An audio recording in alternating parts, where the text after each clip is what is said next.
A Procuradoria-Geral da República pediu à Polícia Federal novas diligências antes de decidir sobre abrir ou não inquérito contra o deputado federal Alfredo Gaspar, do PL de Alagoas, anunciado como vice de Flávio. A denúncia envolve uma acusação de suposto estupro de vulnerável que é negada pelo parlamentar. Segundo informações divulgadas, o pedido da PGR chegou à PF no mesmo dia em que Flávio anunciou Gaspar como vice da chapa. Mas que coincidência, hein? O caso aguarda a análise do PGR, de Gonê, e uma decisão do Supremo sobre a abertura ou não da investigação. Gaspar afirma que as acusações são falsas e diz ser vítima de perseguição política. A gente chegou a dar esse caso aqui à época da CPMI do INSS. Paula Camacho, quando quiser também, pode pedir o vídeo de Soraya e Lindinho cochichando sobre o assunto. Pois é, vamos relembrar o que aconteceu no final da CPMI do INSS. Eles precisavam de mais tempo para investigar o que estava acontecendo ali, pediu ao Supremo e o Supremo negou a continuação. Naquela ocasião, os petistas comemoraram, vibraram, se abraçaram, ficaram muito felizes e ali houve uma briga, uma troca de farpas, xingamentos para um lado, xingamentos para o outro, envolvendo Alfredo Gaspar e Lindenberg Farias. No dia seguinte, vem a público Lindenberg Farias e Soraya Tronic combinando ali, com o microfone, acabou vazando, combinando ali o que eles iam falar, acusando Alfredo Gaspar de ter cometido um estupro de vulnerável. A gente pode chamar o vídeo agora? Pode. Vamos ver agora. Simplesmente não queria que fosse assim, mas aconteceu. Simplesmente não queria que fosse assim, mas aconteceu. Vocês acompanharam hoje pela manhã aquele bate-boca que houve na sala. Eu confesso aos senhores e senhoras que eu estava... Claramente, uma retaliação por conta do relatório final da CPMI do INSS que pediu o indiciamento do Lulinha, porque havia ali muitos indícios de crimes praticados pelo filho do presidente.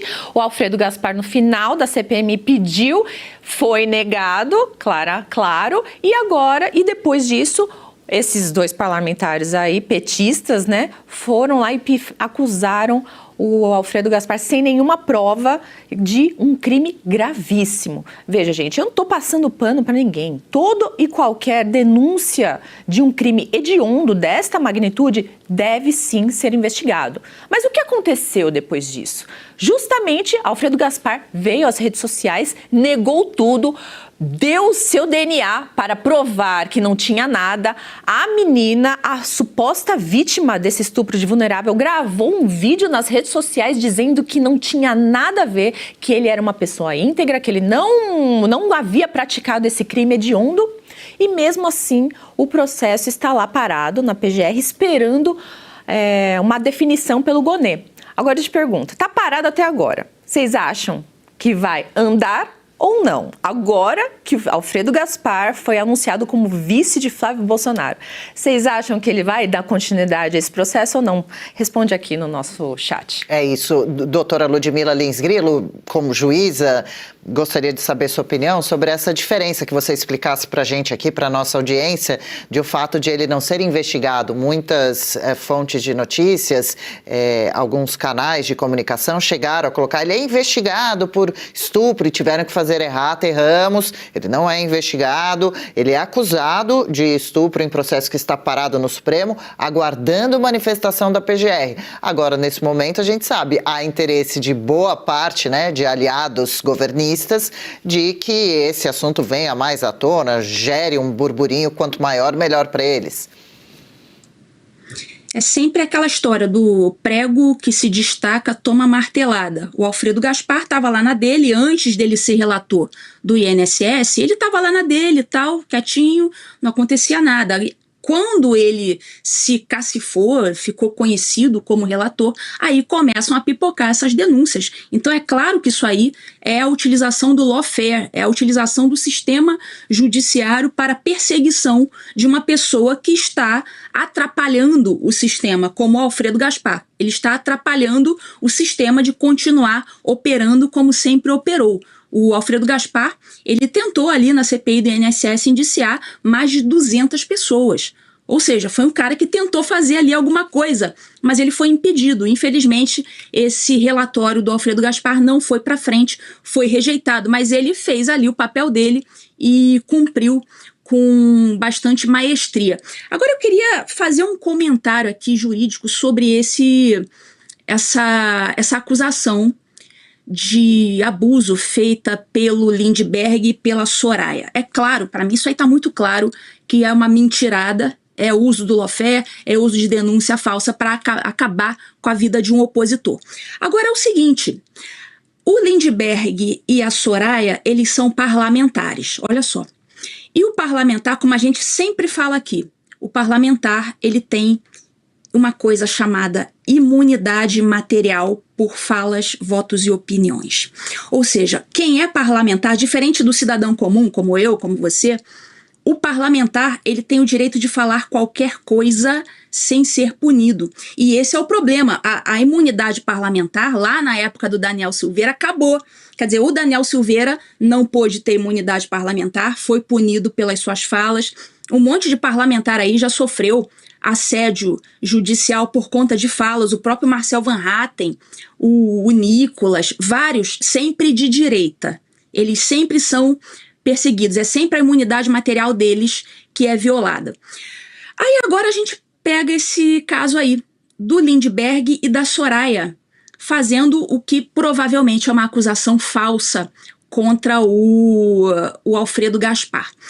A questão é a seguinte, de duas uma, ou o Brasil mantém a imunidade parlamentar de forma que qualquer parlamentar pode falar a groselha que quiser sem ser punido, só que isso aí, se for mantido do jeito que está, vai gerar o efeito colateral de acontecer isso aí que aconteceu.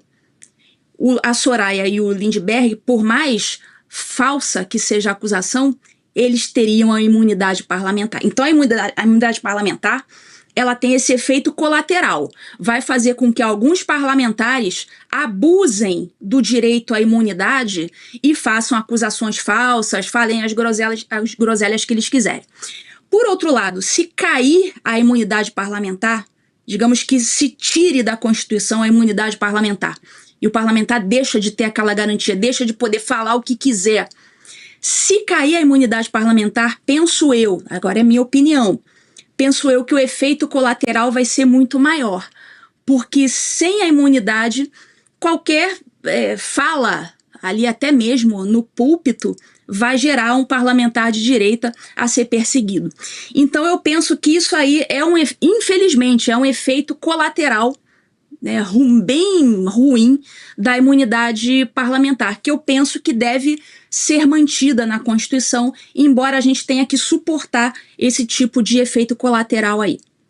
Perfeito, Ludmila. E, Bianca, realmente é preciso a gente reforçar e falar desse tema aqui, deixar bem claro, né, que ele não é, pelo menos ainda investigado, e que principalmente já se colocou à disposição para esclarecer. A gente viu imagens aí rodando do dia que ele foi na Polícia Federal, forneceu o exame de DNA. Não é isso que a gente acha que a pessoa honesta costuma fazer, a que está falando a verdade? Olha, estou aqui, me apresento, gravo vídeo, falo sobre o assunto, não devo nada, olha lá, aquele cotonete, algo assim, né? O DNA, o palitinho, né? DNA. Aí a gente já vai rodar já também. A própria mulher acusada do estupro veio a público.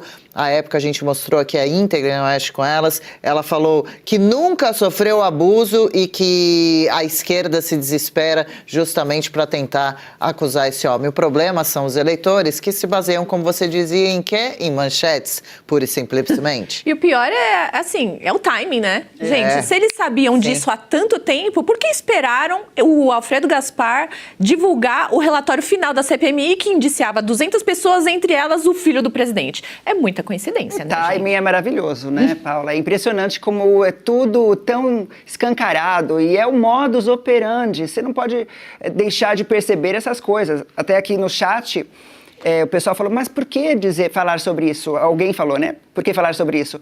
É importante falar sobre isso para que você conheça a verdade. Sabe por quê? Hoje mesmo você procura no Google, você vai ver Alfredo Gaspar. Você vai ver várias matérias que estão querendo conectar ele a um caso de estupro, de abuso. Então, essa é uma mentira. É uma mentira porque está trazendo um lado da história sem contar que o cara foi lá, ele deu o DNA dele, né, já fez imediatamente exame.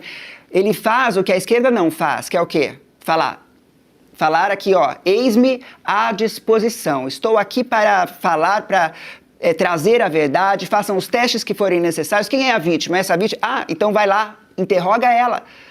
E você já parou para imaginar o que a família passa? O que a família enfrenta? Eu não sei até, por exemplo, se ele tem filhas, crianças ou adolescentes, jovens já, mas seja como for, filhos, filhas, parentes, irmãos, pai, mãe, enfim, ele falou que o pai dele já faleceu, né? Mas você para pensar, especialmente aí o núcleo mais próximo dele, o quanto que fica chocado. E isso é também uma tentativa de pará-lo, porque esse cara ele foi para cima dos corruptos desse país que desviaram bilhões do povo brasileiro e que não devolveu, viu? Ainda que esses aposentados recebam, eles vão receber um outro dinheiro, não aquele dinheiro roubado. Aquele dinheiro roubado continua com os ladrões, com os bandidos, com os corruptos. E é para cima desse povo aí que o Alfredo Gaspar estava indo. E é por isso que esse assassinato de reputação, ele diz muito mais sobre o modus operandi da esquerda do que exatamente quem é Alfredo Gaspar. E se você pudesse ter acesso aos bastidores do Sem Filtro e conversar direto com os comentaristas e âncoras da Oeste? Agora, isso é possível com o Clube de Membros do nosso canal no YouTube. O clube foi criado para quem quer dar um passo além e fazer parte de uma comunidade exclusiva. São 3 níveis de assinatura, pensados para aproximar você da nossa equipe. No plano apoiador, você ganha destaque no chat, figurinhas personalizadas e acesso a publicações exclusivas na comunidade do canal. Quer estar ainda mais perto da Oeste? Nos níveis Engajado e VIP, nós liberamos acesso às lives fechadas com nossos apresentadores e comentaristas, nas modalidades mensal ou semanal. Você também participa de sorteios de livros e produtos da Oeste, além de acesso antecipado a vídeos e a uma visão direta dos bastidores do programa Oeste Sem Filtro. Faça parte do nosso clube de membros e tenha acesso a lives exclusivas comigo e com todo o time da Oeste. Se você acredita na importância de um jornalismo livre, independente e comprometido com os fatos, clique agora no botão Seja Membro e conheça todos os detalhes e vantagens de cada plano.